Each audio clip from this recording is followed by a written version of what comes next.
bisanzwe turavye ikibazo mwakoze mwarashoboye kugitora mwese, nta numwe atagitoye. Rero ku munsi ugira kabiri w'indwi iza, kuvuga zo ari ku munsi wa kabiri, bisabwe yuko mwese muzoza ngaha kugira ngo mukore ikibazo ca nyuma.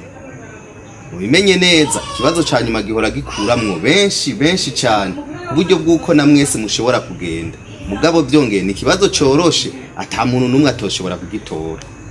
Rero genda mwitegure, muzoze mufise umutima buntu, umutima w'urukundo, umutima werekana ko muje kurondera akazi kandi muzogakora by'ukuri nk'abantu bakeneye akazi, nk'abantu bari bagashashaye.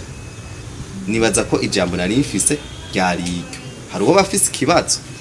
Ikibazo mfise sinzi ko tuzadutondanya amakaye, sinzi ko hari interview ntutubwiye nibiki.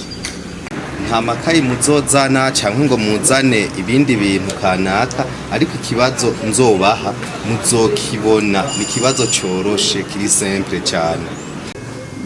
Twijeje uko akazi twakarose, ariko naho mwavuze uko hasigaye ikibazo kimwe tutarakora, kari mwanavuze ko ushobora kwirukana abantu bose.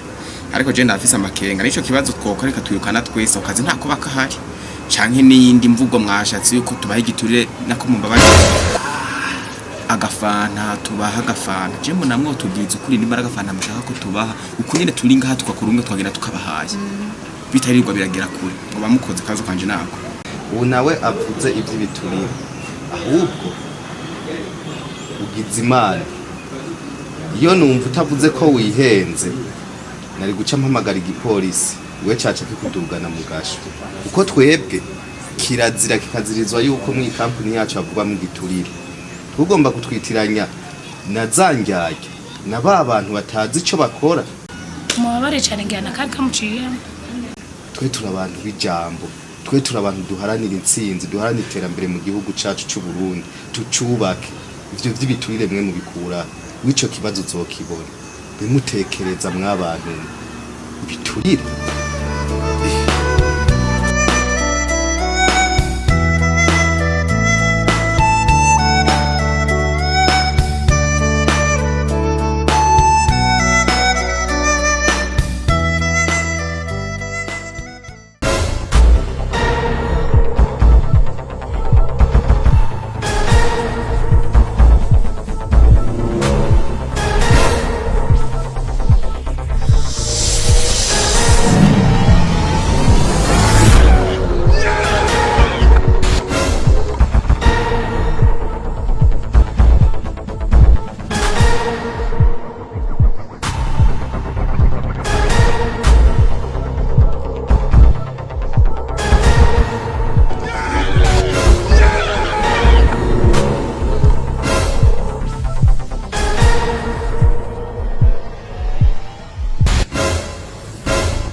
hewe ndakotse kubera ikintu ncafuye wabaye iki vyagushikiye nibiki je ndahaciye ndahabona amahera hitamo kukuraba ndabona umenga ufite ibikopo vyagenze gute ahubwo ndakubwira ikintu kimwe kuba umbonye ugiriwe ubuntu ubaye umuntu Imana ikoreye igitangaza nshake wirekerere narabivuze iki nico kibazo ca nyuma mwakoze kandi mu bantu bose bane mwari mwamenye we ni ugitoye ingo tugende ndakwereke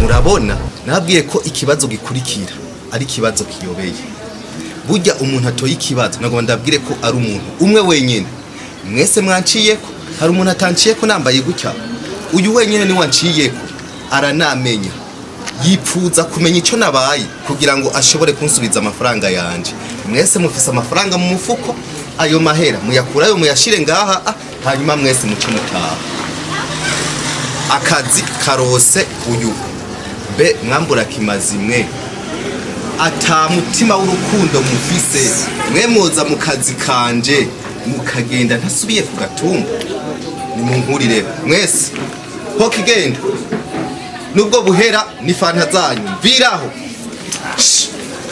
genda mishenzi ho kigenda ho tango pai no ibizokurikira muzobibona tugomba tubase